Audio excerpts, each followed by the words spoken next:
a very powerful, docile, and easy to train, considered as the best buddies of farmers in the rice fields. Mas kilala sila bilang pambansang hayop ng Pilipinas. Mahuhulaan ba?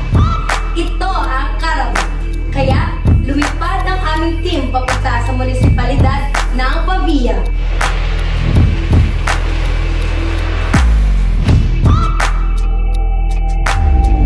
Ladies and gentlemen, tonight indeed is Pavia's most beautiful night of 2020.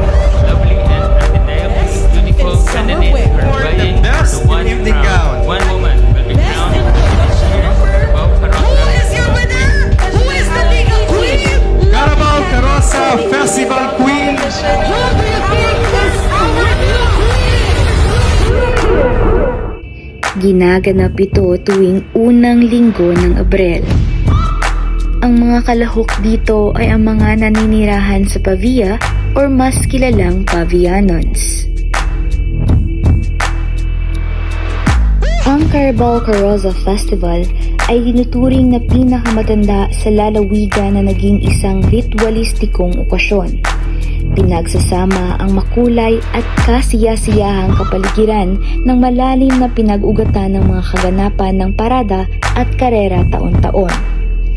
Ipinagdidiwang ito bilang bahagi ng pagdiriwang ng municipal fiesta ng mga bayan.